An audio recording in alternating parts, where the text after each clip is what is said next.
So we found some tribe appropriate music on Uh-huh. somebody's iPhone, and we danced around this fellow's tombstone for a Uh-huh. while, just to make sure that he knew that we were respectful of him and whatnot.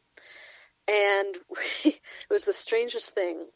We put a feather on his tombstone.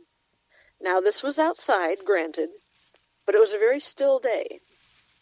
And we said, if you want to try and make peace with this, I mean, that's all we want. We want to communicate. We want to try to help you find some closure. So if you want to make peace with this white man that's buried directly across from you, he's willing to talk to you. He told us he's willing to talk to you. So if you want to come and make peace and get this settled after 150 years, please knock the feather off of the tombstone. And the feather plopped off the tombstone. Oh, wow. Yeah. And of course, all of us being investigators are like, oh, wow, that's so cool. Can we get it to do it again? Are you sure that wasn't a passing breeze? So we picked it back up, put it on top of the tombstone, made sure there wasn't any, errant breezes running around. And we said, that was wonderful. We're really glad that you're willing to talk and try to communicate and try to find some closure with this guy. Can you please make the feather move again? Can you move it off of your stone again? And it happened again. Oh, wow. That's right there is proof something was going on. Right, exactly. And naysayers, I know my husband is the world's biggest skeptic, and I know naysayers are going to say, well, it was just a breeze that happened along. But how did the breeze knock it off? I mean, stayed there solid as a rock while we were talking, and the only time that feather left the tombstone was the 2 times that we asked it to move. Oh, wow.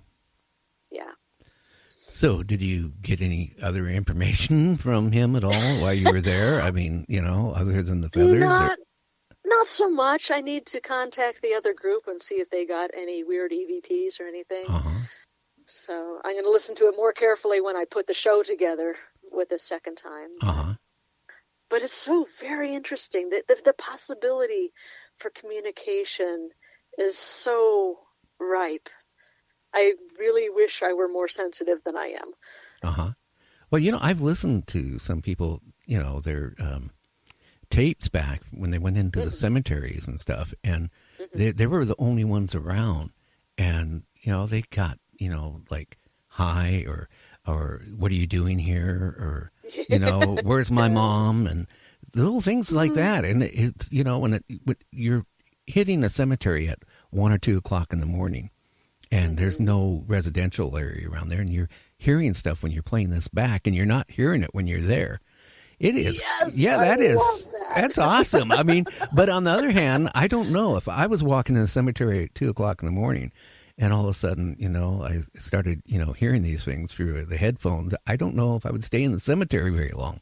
Heck yeah, I would. Absolutely, I would. I mean, that's your line of communication beginning to open.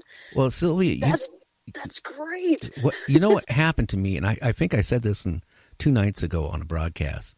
Uh-huh. I used to manage a business in Tacoma, Washington. The building was built in the 1870s, and originally it was a speakeasy in the basement, or a bar, and then it turned into a speakeasy. It was actually an old hotel, which they did take off a few stories because it started getting unsafe in the 60s. But it was a brothel upstairs. And in the bar, there was, after I did some research, I found out there was like a few sailors, because it was right there where all the ships would come in, the port. Oh. So there would be a lot of, sailors in there.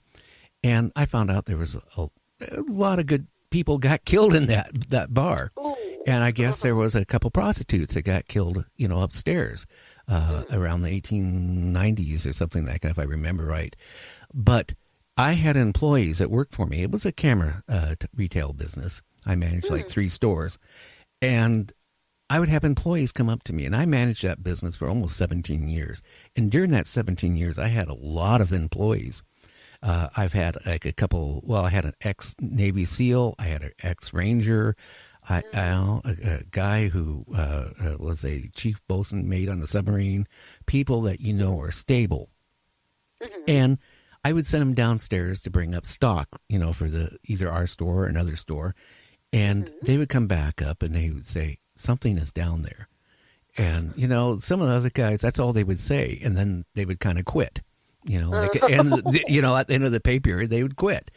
And then I had other people tell me that they saw things move, and at the start, I started thinking, hey, I'm hiring really crazy people, and years went by. I never ran into it, ever.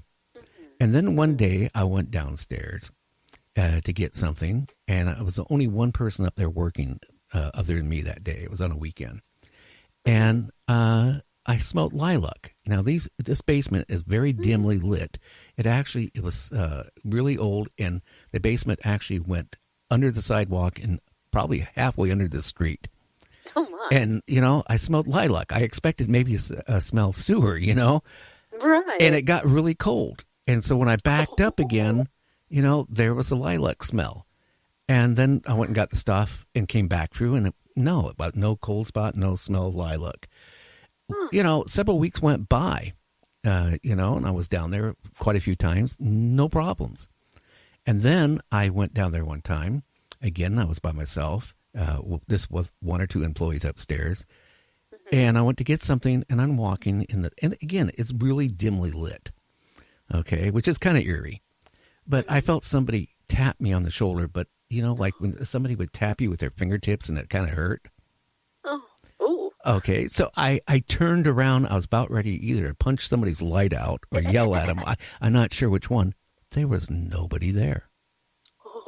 Absolutely nobody there. And that kind of got me kind of like, hey, maybe something is to this, And I would sometimes stay late at night working on stuff. And I'd be down there sometimes up to like 11, 12 o'clock at night working. And it was a big building. Like I said, it used to be a hotel at one time. So I was in my office, and all of a sudden, and it happened like two different occasions, I'd hear footsteps. Now, going from the main floor, there was a flight of old stairs. Again, it was the part of the old hotel to go upstairs, which now was used as office space. I heard footsteps the first time going up the stairs. And it was not like, maybe like sounded like two or three different people. I come running out of my office. I run around out, the front area. There was nobody there. And then I think about a week or two later, I was in there again, and I heard like a muffled voices of men and women talking, and I heard the creaking and the footsteps going up the stairs. Again, I ran out there because I thought maybe it's the owners are, coming in to check up on me or something. Sure. No. The door was still dead bolted, from the inside. I was the only one in the whole building. It scared me so much. When it was time to go home, I would try to get out of there even before the employees did. In fact, it actually scared me so much that I end up quitting my job because I didn't feel comfortable. It just was an eerie feeling after that because, when you have all these employees for over a 16-year period telling you that they're seeing all this stuff happen, and all of a sudden it starts happening to you, it scares you. It did. And it was like if the tapping would have been one thing, but it was a hurt type of tap, Yeah, that's not cool. Yeah. So that's one of my other major experiences in the paranormal. I can see how that would put you off. Yeah, it did for me. When I went up to the owners and said, "Hey, I'm sorry, I can't do this anymore," and in fact, the owner sat down and talked to me. He goes, "Well, you always know I always denied that there's strange things going on in this building," but he goes, "Yeah, he had it happen to him a lot of times, and that's why he would never go in that. He was absolutely before the sun went down, he was out of the building." I couldn't figure that out. All the years I worked there, he was out there before of anybody. He would never stay there after hours, and he would never. He lived closer to me, and if the alarm went off in the middle of the night, he would have me go there. He would not even go near that building in dark. And then when he told me that, I started thinking, hey, all these people before me and then me, and now the owner of the business is sitting there telling me he's had it happen to him. So that, if somebody can sit there and say there isn't any paranormal out there, then I feel sorry for him. There's something out there. I don't know what it is, but I know there's something there. And I know that in this case, a couple people got killed in the basement because it used to be a bar. And then upstairs, some of the prostitutes that I guess worked out of the rooms up there were murdered. Yeah. So I mean, there were some spirits probably running around there that had no place to go, I guess. Right. Well, you know what? We talk about trying to look at this scientifically and everything, and we can do exactly that. And that's one of the laws of science, is that energy is neither created nor destroyed. That energy has to go somewhere. And sometimes it just gets trapped. Oh, like an endless loop in a tape recorder, just goes over and over again. Yeah, that's possible too. Or that just a pinball bouncing around. Yeah, it doesn't have to be a recording. It doesn't have to be a mindless thing. It could be a sentient spirit that can try and communicate with us. But that energy is still there. Well, Sylvia, that's why I figured it had to be something, because if it was just like playing like an endless loop, which some paranormal people I've talked to, investigators said, no, because then they wouldn't have been able to tap me.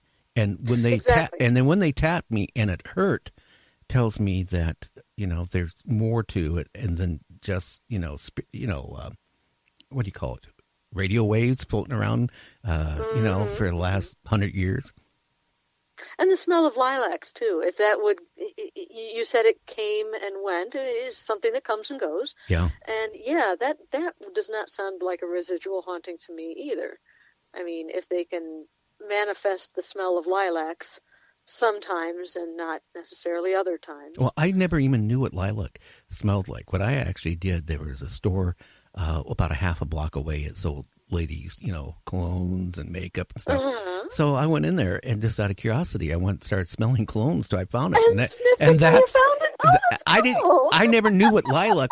People say lilac, and I go, I don't even know what lilac smells like. I do now. It's a sickening sweet smell like grandmas used to wear. Sorry, Grandma. Oh, that's wonderful. Yeah. See, that's doing your research. Yeah. But getting back to your stories, I'm sorry, I got carried away. Oh, that's quite all right. I am enjoying listening to your stories just as much. Okay, thank you.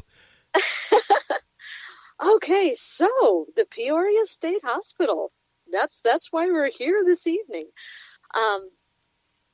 As I was working on my first book of true ghost stories, people would ask me, I mean, they knew I'd been a writer for decades, and they would say, well, what are you working on now? I said, well, I'm working on something a little bit different. I'm working on a book of true ghost stories. And everybody around this area, I did not grow up in this area. I grew up around Chicago, which is about 2.5 hours north of Peoria, which is where I live now, just outside of Peoria. And everybody in this area kept on telling me. They said, oh, you're writing about true ghost stories? You have to check out the Peoria State Hospital. That's just the most wonderful, that's the most scariest place I know of. And a lot of people told me that. A lot of people told me it was a very scary place. And I said, oh, well, tell me more about this Peoria State Hospital. I've never heard of it because I didn't grow up in this area. And they said, oh, it's a haunted mental asylum. So now when you say haunted mental asylum, you get this picture in your head. Your mind goes all American Horror Story on you. Oh, yeah. And you assume that you know the story.